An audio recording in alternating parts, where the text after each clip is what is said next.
नमस्कार, आप देख रहे हैं हमारा खास बुलेटिन देवभूमि। आपके साथ मैं हूं ऋतु तिवारी पोखरियाल। बुलेटिन की शुरुआत करेंगे। आरएमएस टेको सॉल्यूशन कंपनी होगी ब्लैकलिस्ट। पेपर लीक केस में आरएमएस टेको सॉल्यूशन कंपनी को नोटिस जारी हुआ है। यूके एसएसएससी के सचिव सुरेंद्र रावत ने कंपनी को नोटिस भेजा है। पेपर लीक केस में आपके संस्थान की बड़ी लापरवाही सामने आई है। आरएमएस टेको सॉल्यूशन कंपनी के कई लोग गिरफ्तार भी हुए हैं। एक सप्ताह में जवाब नहीं देने पर आपकी कंपनी को ब्लैक लिस्ट होगी। तो बिना अनुबंध के आरएमएस टेको सॉल्यूशन कंपनी कर रही थी काम और अब इसे ब्लैक लिस्ट करने की तैयारी है। हालांकि पहले नोटिस भेजा गया है, जवाब तलब किया गया है और अगर जवाब नहीं मिलता है या जवाब से संतुष्टि नहीं होती है तो इस कंपनी को ब्लैक लिस्ट कर दिया जाएगा। दरअसल चूंकि ये तो अब संज्ञान में आ ही गया है कि वो कंपनी जो है उसके एजेंसी के जो है सारे कर्मचारी भी जो है काफ़ी सारे लिप्त हैं, मालिक ही लिप्त हैं उसमें।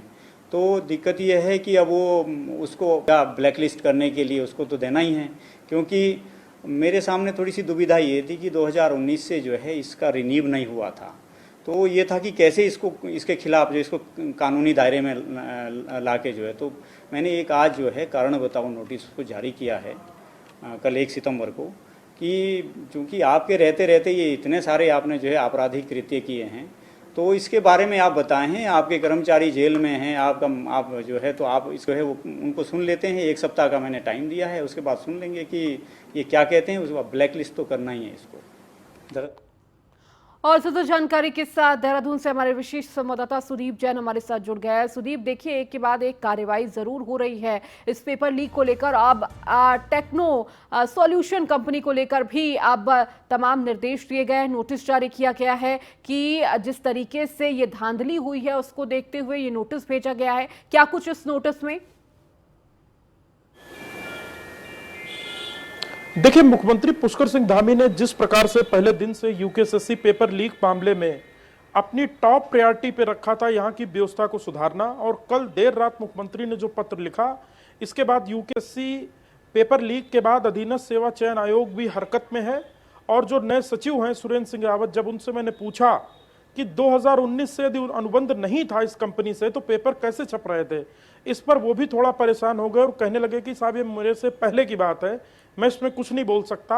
लेकिन हमने एक नोटिस कंपनी को जारी करते हुए 1 सप्ताह में उनका जवाब मांगा है, और 1 सप्ताह के भीतर यदि जवाब नहीं दिया तो ये कंपनी जो कि जानकीपुरम लखनऊ में स्थित है, इसको ब्लैकलिस्ट किया जाएगा। भविष्य में इससे होने वाली किसी भी परीक्षा का कोई प्रश्न पत्र आदि नहीं लिया जाएगा, इससे कोई भी डील नहीं होगी, क्योंकि इस कंपनी के मालिक और कर्मचारी खुद ही अरेस्ट हो चुके हैं। देखिए, समझने की आवश्यकता यह भी है कि लीगल ग्राउंड पे यह आवश्यक है कि यदि आप किसी के खिलाफ वैधानिक कार्रवाई या कानूनी कार्रवाई कर रहे हैं तो नोटिस देकर उसका पक्ष भी लेते हैं। इसी क्रम में इस कंपनी को भी यह नोटिस भेजा गया। जी सुदीप, इसके साथ ही देखिए नोटिस में ये भी जिक्र किया गया है कि इस पूरे मामले को लेकर आप तमाम तरह की वो बातें दीजिए जो आप इस दौरान आपको ब्लैक लिस्ट ना किया जाए। क्या लगता है कंपनी की तरफ से क्या कुछ कहा जाएगा इस नोटिस के बाद? जी देखिए, जिस कंपनी के मालिक और कर्मचारी ही जेल में है उसमें जवाब कौन देगा, ये बहुत महत्वपूर्ण बात है और देखने वाली बात होगी कि क्या जिससे अनुबंध हुआ क्या वही व्यक्ति जवाब भेज रहा है या उनके अधिवक्ता की ओर से जवाब आ रहा है, और वो क्या जवाब में सफाई देंगे, ये भी महत्वपूर्ण है। लेकिन जब तक जवाब कंपनी की ओर से नहीं आता, 1 सप्ताह का कुल समय है, 1 तारीख का ये नोटिस है, 8 तारीख का वो दिन होगा। यदि जवाब अधीनस्थ सेवा चयन आयोग को मिला और उचित लगा तो निर्णय होगा, वरना इस कंपनी का ब्लैकलिस्ट होना लगभग तय है। ठीक है सुदीप, आप लगातार हमारे साथ जुड़े रहिए और भी खबरों पर आपसे अपडेट लेंगे। वहीं न्यूज़1 इंडिया से अशोक कुमार ने की एक्सक्लूसिव बातचीत। उत्तराखंड के पुलिस महानिदेशक है अशोक कुमार। भर्ती घोटाले में अब तक की गई कार्रवाई पर डीजीपी ने खोलकर बात कही है। पेपर लीक केस में एसटीएफ की अब तक की कार्रवाई से संतुष्ट हैं डीजीपी बोले, अगर सरकार सीबीआई जांच कराती है तो हमें आपत्ति नहीं है। पेपर लीक केस में अब तक 32 लोगों की गिरफ्तारी हुई है, ये डीजीपी ने ये बात कही। भर्ती घोटाले में एसटीएफ ने अब तक 5 बड़े आरोपी भी गिरफ्तार किए हैं। पकड़े गए आरोपियों के पास से करोड़ों की प्रॉपर्टी है।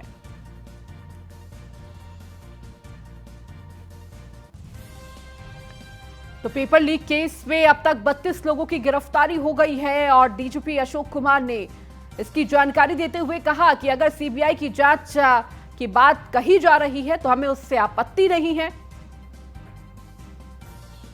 उत्तराखंड में यूकेएसएससी भर्ती का मामला सुर्खियों में है और अब तक 32 आरोपी अरेस्ट हो चुके हैं करीब 40 से 42 दिन के अंतराल पर। हमारे साथ डीजीपी उत्तराखंड अशोक कुमार सर हैं। सर से समझेंगे किस प्रकार से जांच हुई और इतनी तत्परता, इतनी तेजी जो एसटीएफ दिखा रही है, बिंदुवार जानकारियों के आधार पर जो गिरफ्तारी हो रही है, इसके पीछे प्लान क्या था और किस प्रकार से पर डे का होमवर्क होता है, कार्रवाई पे अगले दिन क्या होना है। सर, यूकेएसएससी मामले में जो अभी तक आप लोगों ने कार्रवाई की है, ये एक बड़ा चैलेंजिंग टास्क था क्योंकि किसी को कुछ नहीं पता था, पर कार्रवाई जो आगे बढ़ी इसमें किस प्रकार बिंदुवार आप लोगों ने जानकारी ली और प्रतिदिन एक गिरफ्तारी होना ये भी बताता है कि काफी तत्परता है, इसे कैसे देखते हैं? देखिए, जब इसमें यूकेएसएससी की जो स्नातक स्तरीय प्रतियोगिता थी, जो एग्जाम था, उसमें जब शिकायतें आई तो उसकी जांच हमने एसटीएफ को दी। एसटीएफ ने जांच में पाया कि इसमें कुछ न कुछ गड़बड़ है, तो फिर हमने माननीय मुख्यमंत्री जी के संज्ञान में लाया और उनके आदेश से रायपुर थाने में मुकदमा दर्ज हुआ। चूंकि एसटीएफ हमारी बेटर एजेंसी है, बेहतर एजेंसी है और जिला पुलिस पे टाइम भी कम होता है, आप समझिए, क्योंकि वो लॉ एंड ऑर्डर में, क्राइम में और 10 चीज़ों में उलझी रहती, तो इसलिए मैंने विवेचना भी एसटीएफ को ट्रांसफ़र की कि आप करेंगे विवेचना। तो एसटीएफ ने बहुत ही आउटस्टैंडिंग काम किया है और इतने अल्प समय में 32 लोगों की गिरफ्तारी की है, यही मैं कह सकता हूँ। सर, इसका पूरा प्लान कैसे बना? आप लोग कैसे प्रतिदिन इसकी समीक्षा करते हैं? एक एक आरोपी तक पहुंचना, चाहे कर्मचारी हो, चाहे मालिक हो, चाहे हाकम हो या कोई सरकारी कर्मचारी ही क्यों ना हो, जिस प्रकार से कल एक कांस्टेबल भी अरेस्ट हुआ है। देखिए, जो विवेचना है वो आगे एक के बाद एक आगे बढ़ती जाती है, ठीक है ना। तो धीरे धीरे अब आपने देखा होगा अभी तक कि पेपर कैसे लीक हुआ, कहाँ से लीक हुआ, किसने लीक कराया, ठीक, और फिर आगे लीक कराने के बाद कहाँ कहाँ बांटा गया, कहाँ कहाँ बच्चे कहाँ से आए, बच्चे किसने इकट्ठे किए, कहाँ उनसे नकल कराई गई या उनको मतलब वो तैयार कराया गया, तैयारी कराई गई जिससे वो पेपर रट सकें। तो ये सारा नेटवर्क एक एक करके जुड़ते चले गए। तो हमारी एसटीएफ को पूरी तरह से खुला हाथ है, हमारी ओर से भी, माननीय मुख्यमंत्री जी की ओर से भी, कि जो जो कड़ी उसकी जुड़ती जा रही है वो अरेस्ट करते जा रही है। और आपने देखा होगा इसके कई 4-5 तो बड़े जो काइंड ऑफ मास्टरमाइंड है वो भी पकड़े जा चुके हैं। सर, अभी तक 32 गिरफ्तारियां हो चुकी हैं, अब कितने और लोग हैं? और सोशल मीडिया में जो बार बार या अन्य स्थानों पर ये बात चलती है कि लोग पकड़े जा रहे हैं, बड़े मगरमच्छ कब पकड़े जाएंगे, ये बड़े और छोटे मगरमच्छ कौन होते हैं? अपराधी तो अपराधी है। देखिए, जो लोग कह रहे हैं बड़े मगरमच्छ और छोटे मगरमच्छ, अगर हम उसकी बात सोचें तो मेरे विचार से इसमें से 5-6 लोग अभी जो पकड़े हैं वो बड़े मगरमच्छ की श्रेणी में आते हैं, क्योंकि उनकी प्रॉपर्टियां देखेंगे तो 50 करोड़ प्लस पे जाएंगी। तो वो छोटे मगरमच्छ, छोटी मछली नहीं है, बड़े मगरमच्छ। आप उसका प्रेस का मालिक ही देख लीजिए, 100 करोड़ प्लस का तो उसका एनुअल टर्नओवर है। मनराल है, शशिकांत है, केंद्रपाल है, हाकम सिंह है, ये सारे बड़े लोग तो हैं। तो ये हम तो ये कह सकते हैं कि हमारी एसटीएफ को पूरा खुला हाथ है, जहां विवेचना उसको लीड कर रही है वहां वो जा रही है और हमने एक भी आदमी को न छोड़ा है न छोड़ेंगे, बख्शेंगे नहीं जी। अब और कितने लोग और अरेस्ट हो सकते हैं? क्या लग रहा है, विवेचना अंत की ओर है या अभी ये जारी रहेगी? विवेचना मतलब काफी हो चुकी है, पर एग्जैक्टली कितना और बाकी वो इस स्टेज पे नहीं कहा जा सकता, क्योंकि कई बार नई परतें खुलती जाती है, पर काफी ज्यादा हो चुकी है, पहले पॉइंट। दूसरा, जो स्टूडेंट्स हैं जिन्होंने नकल की, अभियुक्त वो भी हैं, तो वो भी हम आइडेंटिफाइड भी हो रहे हैं, नाम समेत उनके वो भी आ रहे हैं, तो वो भी हमारे अभियुक्त हैं। यद्यपि उन पे उतना बड़ा चार्ज नहीं रहेगा जितना कि इन पे जिन्होंने पेपर आउट करवाया। तो सर, इनकी गिरफ्तारियां कब से शुरू होंगी? ये जो मेरे विचार से इन पे 420 सेक्शन बनेगा, तो 420 जो है आज की तारीख में माननीय सुप्रीम कोर्ट के आदेश से इसमें 41 से देना पड़ता है, तो 7 साल से कम की सजा होने के कारण तो ये 41 के साथ इन पे चार्जशीट हो सकती है। सर, यूकेएसएससी के अलावा भी और किन परीक्षाओं की पुलिस या एसटीएफ जांच कर रही है? आपकी दरोगा भर्ती की जो जांच है वो हालांकि विजिलेंस को चली गई क्योंकि पुलिस ने भर्ती कराई थी।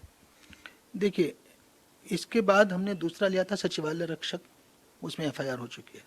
तीसरा हमने लिया था कनिष्ठ सहायक, जो कोर्ट्स में कनिष्ठ सहायक लगे हैं, उसमें भी कुछ लोग अक्यूज ऑलरेडी अरेस्ट हो चुके हैं, तभी हमने उसकी जांच ली है। फिर एक केस हमारे पास 2016 वाला जो वीडियो वाला था, जो पहले विजिलेंस ने रजिस्टर किया था, अब वो एसटीएफ पे ट्रांसफर हुआ है, तो अब हम उसकी विवेचना कर रहे हैं। और एक और केस हमारे पास जांच कर रहे हैं हम लोग, वो है जो ऑनलाइन परीक्षा हुई थी वन दरोगा की 2021 में, उसकी भी एसटीएफ जांच कर रही है। और एक जांच हमने जो पुलिस वाले दरोगा भर्ती है उसकी जांच हमने विजिलेंस को रिकमेंड की थी। माननीय मुख्यमंत्री जी की ओर से आदेश हो चुके हैं, वो विजिलेंस पे पहुंच गई है वो जांच। सर, दरोगा भर्ती मामले में एक इल्जाम ये भी है कि कुछ भर्तियां संदिग्ध हैं, उनकी वर्किंग ठीक नहीं है, वो अपनी पुलिसिया लिखा पढ़ी नहीं कर पाते और हरिद्वार और उधम सिंह नगर के 2 स्थानों के अधिक लोग भर्ती हुए। कुछ इस प्रकार की शिकायतें क्या आप लोगों के पास भी हैं? देखिए, जब हमें मामला गड़बड़ लगा तभी तो हमने रिकमेंड की ये जांच, कहीं और से नहीं आई मेरे पास। हमारी एसटीएफ जब इसकी जांच कर रही थी, उनके संज्ञान में कुछ ऐसे तथ्य आए, तब उन्होंने लगा कि उस भर्ती में भी कुछ ना कुछ गड़बड़ हुई है, इसलिए हमने रिकमेंड किया। अब जांच हो जाएगी, सब साफ हो जाएगा। सर, सोशल मीडिया में जो अपील चल रही है, हर आदमी अपना अपना बयान दे रहा है, हर आदमी का अपना पक्ष भी है, वो रख सकता है।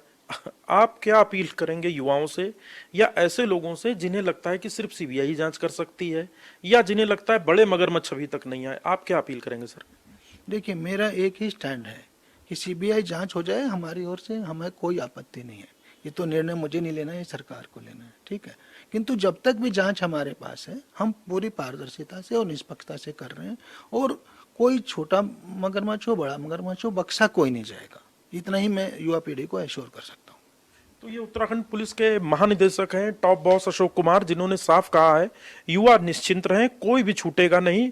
और साथ ही उन्होंने अपील भी की है कि पुलिस की जांच पर भरोसा रखें। एसटीएफ अभी तक अपनी जो सर्वोत्तम जांच है उसको यूकेएसएससी के पेपर लीक मामले में प्रदर्शित कर रही है। कैमरा सहयोगी संदीप के साथ Sudeep Jain, news 1 India, Dehradun. UKSSC paper leak case में 32वीं गिरफ्तारी हो गई है। एसटीएफ ने हरिद्वार के लक्सर के आरोपी राजवीर को अरेस्ट किया है। राजकीय पॉलिटेक्निक का हिंडो लाखल टिहरी में तैनात है Rajveer.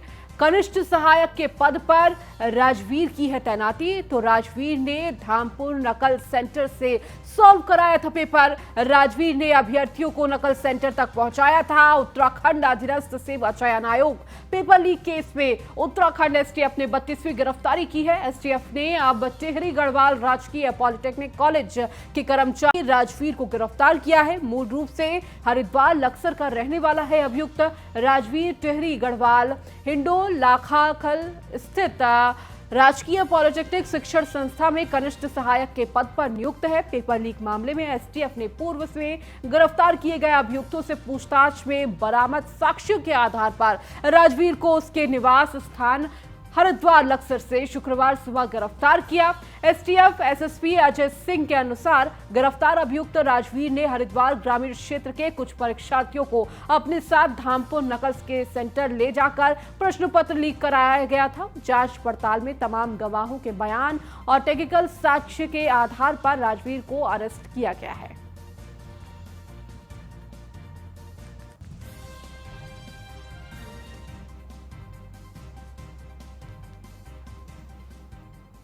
UKSSC paper leak case में सरकार के ऊपर लगातार दबाव बन रहा है। ऐसे में सरकार ने पहली बार सबसे बड़ी कार्रवाई की है। इस पूरे मामले की गंभीरता को देखते हुए सचिव संतोष बडौनी को तत्काल सस्पेंड कर दिया है। संतोष बडौनी शुरुआती दौर से इस पद पर बने हुए थे। विपक्ष के विधायकों के साथ साथ अन्य लोग भी संतोष बडौनी के ऊपर कार्रवाई नहीं होने पर सरकार पर सवाल खड़े कर रहे थे। ऐसे में शासन ने आदेश जारी करते हुए संतोष बडौनी को सस्पेंड कर दिया है। तो आयोग के अध्यक्ष और सचिव की भूमिका को तो यूकेएसएससी के पूर्व सचिव संतोष बडौनी सस्पेंड किए गए हैं। एक बड़ी कार्रवाई सरकार की तरफ से की गई है। भर्ती घोटाले में पूर्व सचिव संतोष बडौनी को यह सस्पेंड किया गया है।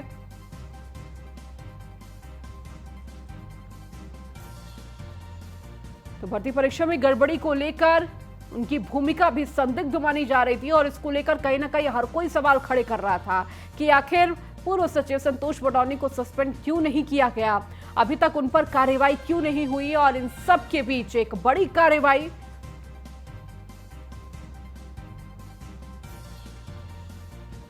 संतोष बडौनी को सरकार ने आयोग के सचिव पद से हटा दिया है।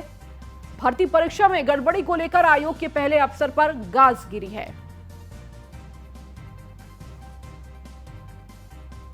और ज्यादा जानकारी के साथ हमारे विशेष संवाददाता सुदीप जैन हमारे साथ लगातार जुड़े हुए हैं। सुदीप, लगातार संतोष बडौनी को लेकर सवाल खड़े हो रहे थे कि आखिर लगातार जब ये कार्रवाई हो रही है, गिरफ्तारी हो रही है, लेकिन सचिव को लेकर कोई भी कार्रवाई नहीं हुई और अब देखिए एक बड़ा फैसला लिया गया है सरकार की तरफ से। जी देखिए, संतोष बडौनी को हटा पहले ही दिया गया था। इस बात को करीब 1 माह से अधिक का समय हो रहा है। और जहां तक रही बात कल की कार्रवाई की, तो कल उन्हें सरकार ने निलंबित भी किया है, जिस पद पर अभी वो शासन में तैनात हैं, ज्वाइंट सेक्रेटरी के पद पर। अब सूत्र ये बता रहे हैं कि अब एसटीएफ उनसे भी बातचीत कर सकती है। इसके मैं 2-3 बिंदु बताता हूं। उसमें सबसे बड़ा बिंदु यह है कि 2019 से लेकर आज की तिथि तक यदि RML techno solution private limited, जिसका दफ्तर जानकीपुरम में है, जो पेपर छापती है, उसका यदि करार नहीं था, आपका उससे कॉन्ट्रैक्ट खत्म था, तो वो पेपर कैसे छाप रही थी, आपने इसमें क्या कार्रवाई की। दूसरा, यदि समय समय पर शिकायतें आ रही थी अभ्यर्थियों के द्वारा तो या अन्य माध्यमों से, उस पर आपने क्या संज्ञान लिया। और तीसरा, मुझे ऐसा लगता है कि नेग्लिजेंसी या लापरवाही के भी मामले में इनसे पूछताछ हो सकती है, जैसा जानकार बताते हैं। तो संतोष बडौनी के लिए भी मुश्किलें बढ़ने वाली हैं, क्योंकि खब स्वयं अब मुख्यमंत्री इस पूरे प्रकरण को देख रहे हैं। प्रतिदिन वो समीक्षा करते हैं, रिपोर्ट लेते हैं और अफसरों से डिस्कस करते हैं, और वो एक सोशल मीडिया का इन जनरल ट्रेंड भी देखते हैं कि आखिर आम जनता क्या कह रही है। मुख्यमंत्री से नकारात्मक रूप में नहीं लेते, बल्कि सकारात्मक रूप में लेते हैं कि यदि लोग चर्चा कर रहे हैं, इसका मतलब सरकार कार्रवाई कर रही है, सरकार कुछ कर रही है, तभी चर्चा हो रही है। जी ठीक है सुदीप, बहुत बहुत शुक्रिया इस जानकारी को साझा करने के लिए। उत्तराखंड के मुख्यमंत्री पुष्कर सिंह धामी ने विधानसभा अध्यक्ष ऋतु खंडूरी को पत्र लिखकर उत्तराखंड विधानसभा में की गई नियुक्तियों की उच्च स्तरीय जांच कराने का आग्रह किया है और नियुक्तियों में अनियमितता पाए जाने पर रद्द करने का आग्रह भी किया। मुख्यमंत्री पुष्कर सिंह धामी ने अपने पत्र में कहा कि उत्तराखंड विधानसभा की जिन भर्तियों पर विवाद हो रहा है, उनके स्पीकर ऋतु भूषण खंडूरी उच्च स्तरीय जांच कराए और जांच में यदि कोई अनियमितता पाई जाती है तो उन नियुक्तियों को रद्द किया जाए। मुख्यमंत्री पुष्कर सिंह धामी ने अपने पत्र में कहा कि उत्तराखंड विधानसभा के जिन भर्तियों पर विवाद हो रहा है, उनके स्पीकर ऋतु भूषण खंडूरी उच्च स्तरीय जांच कराएं और जांच में यदि कोई अनियमितताएं पाई जाती है तो उन नियुक्तियों को रद्द कर दिया जाए।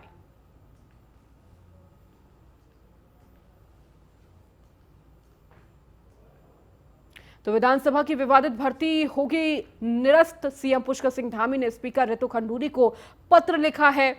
तो विधानसभा में हुई विवादित भर्तियों को निरस्त करने का अनुरोध इस पत्र में किया गया है। सीएम पुष्कर धामी ने विधानसभा की गरिमा का हवाला दिया है। अब तक की विधानसभा में हुई नियुक्ति जांच के दायरे में आएंगी। तो पिछली विधानसभा में हुई है बैकडोर से 72 भर्तियां और इन 72 भर्तियों को लेकर अब जांच बैठेगी। विधानसभा में बैकडोर से हुई विवादित भर्तियों को निरस्त किया जाएगा।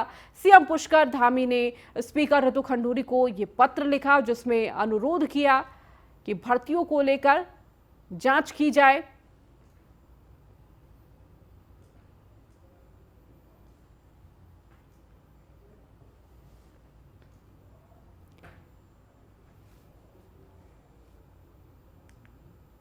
विधानसभा में हुई नियुक्तियों के मामले में कांग्रेसी विधायक राजेंद्र भंडारी समेत तमाम कांग्रेसियों ने विधानसभा के मुख्य द्वार पर धरना देते हुए सरकार के खिलाफ जमकर नारेबाजी की। कांग्रेस नेताओं ने कहा कि बीजेपी के नेता दावे तो बड़े बड़े कर रहे हैं, लेकिन अपने ही परिवार के लोगों को विधानसभा में बैकडोर से नियुक्ति कराकर युवाओं के भविष्य के साथ भी खिलवाड़ कर रहे हैं।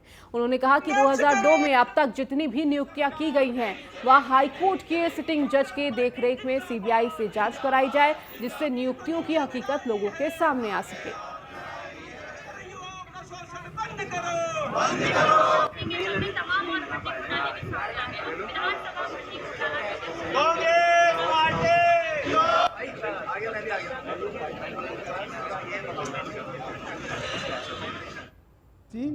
भर्ती घोटाला और विधानसभाओं की भर्ती का घोटाला जो पिछले दरवाजे से की गई है, हमारी मांग है कि हाई कोर्ट के सिटिंग जज की निगरानी में सीबीआई की जांच होनी चाहिए।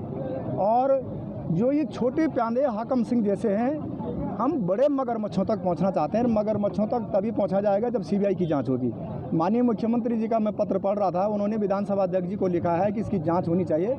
वो विधानसभा स्तर की जांच अब हम नहीं चाह रहे हैं। अब हम चाहते हैं कि सिटिंग जज की निगरानी में ही, हाई कोर्ट की निगरानी में ही ये जो है सीबीआई की जांच हो, और तभी जा करके ब्यूरोक्रेट्स और नेताओं को तो दर्द पहुंचा जा सकता है, जिन्होंने अपने नाते रिश्ते, पीआरओ की पत्नियां, अपने भाई, अब प्रदेश अध्यक्ष जी माननीय महेंद्र जी बने हुए हैं और अपने भाई को पहले लगा दिया और भाषण दे रहे हैं, बड़ी बयानवीर बने हुए। अल्मोड़ा का मां नंदा सुनंदा का ऐतिहासिक मेले का शुभारंभ हो गया है। गुरुवार देर रात स्थानीय विधायक मनोज तिवारी और अल्मोड़ा सांसद अजय टमटा ने दीप प्रज्वलित कर मेले का शुभारंभ किया। एक सप्ताह चलने वाले इस मेले में राज परिवार के वंशजों द्वारा पूजा अर्चना की गई। आपको बता दें कि नंदा सुनंदा का यह मेला अपने ऐतिहासिक व सांस्कृतिक महत्व के लिए जाना जाता है, जिसमें पूजा अर्चना के साथ उत्तराखंड की संस्कृति के एक बेमिसाल झलक मिलती है। पूरे कुमाऊं के लोगों द्वारा इसमें भागीदारी की जाती है। तो राज परिवार के वंशजों ने इस मेले में पूजा अर्चना की, तो ऐतिहासिक नंदा देवी मेले का शुभारंभ हुआ है। तो मंदिर परिसर में बड़ी रौनक देखने को मिली है। तो एक सप्ताह का ये पूरा मेला है जिसमें सभी कुमाऊं के लोग सम्मिलित होते हैं। सबकी मां नंदा सुनंदा आराध्य देवी एक कुल देवी है, और हम सब लोग इसको एक मेले के रूप में और कैसे इसकी दिव्यता को लेके, इसकी भव्यता को लेके और क्या कर सकते हैं, उसके लिए हम सबको काम करना चाहिए, जिससे कि हमारी धार्मिक आस्थाएं भी बने रहे और संस्कृति और हमारी सांस्कृतिक जो धरोहर है उसके संरक्षण के लिए भी काम। मां नंदा देवी के इस पावन ऐतिहासिक पर्व जो वर्षों से अनादि समय से लगातार मनाया जा रहा है, और माँ के प्रति जो भक्त हैं उनका ये ऐतिहासिक धरोहर के रूप में लगातार नियमित करना, ये अपने आप में एक बहुत बड़ी उपलब्धि है, और इसको लगातार हर वर्ष बढ़ चढ़ करके करने का काम हमारे अल्मोड़ा के जो आसपास के क्षेत्र हैं, बाहर से भी लोग आते हैं। ये एक ऐतिहासिक मेला है और ये हमारी एक प्रकार की संस्कृति को धरोहर रखने का सबसे बड़ा मां नंदा देवी के इस मेले का आयोजन। और सरोवर नगरी नैनीताल में नंदा देवी महोत्सव का आगाज वैदिक मंत्रों के साथ हो रहा है। राम सेवक सभा द्वारा आयोजित इस महोत्सव का शुभारंभ केंद्रीय रक्षा राज्य मंत्री अजय भट्ट, विधायक सरिता आर्य और हल्द्वानी विधायक सुमित हृदयेश ने दीप प्रज्वलित कर किया। इस दौरान केंद्रीय मंत्री अजय भट्ट ने कहा कि नंदा देवी महोत्सव को राष्ट्रीय स्तर पर लाने का प्रयास किया जाएगा। केंद्र सरकार और राज्य सरकार से हर संभव मदद समिति को दिलाई जाएगी। तो मां के जयकारे से गूंजी सरोवर नगरी नैनीताल। तो नंदा देवी महोत्सव का आगाज हुआ है नैनीताल में, और इसी को लेकर केंद्रीय मंत्री अजय भट्ट ने इसका शुभारंभ किया। तो विश्व पटल पर नैनीताल को लाने का जिक्र भी किया।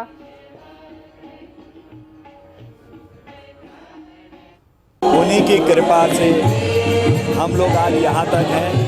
नंदा राज जात यात्रा आज विश्व प्रसिद्ध हो गई है। इसको राष्ट्रीय मेला बनाने की मांग आज नैनीताल से उठी है और राम सेवक समाज समेत यहाँ की जनता ने उठाई है। पूर्व में भी कुछ इसमें कार्रवाई हुई है, फाइल कहाँ दबी है मैं उसको दिखवाऊंगा, और अपनी तरफ से पूरी कोशिश करेंगे कि ये राष्ट्रीय मेला घोषित हो। अभी एक शुभ समाचार और भी है कि पिछले दिनों जो शमशान घाट पर जाने में कई लोग गिर जा रहे थे और लोगों ने बताया था, पैदल जाते थे, लोगों ने बताया कि बहुत कष्ट है। मैंने दिशा की बैठक में इस पॉइंट पर रोड बनाने के निर्देश दिए थे और वो सड़क भी स्वीकृति हो गई है, और ये बड़ी अच्छी बात है। हर काम बहुत तेज़ी से यहाँ पर चल। चलिए, इस बुलेटिन में फिलहाल इतना ही। बने रहिए न्यूज़ 1 इंडिया के साथ।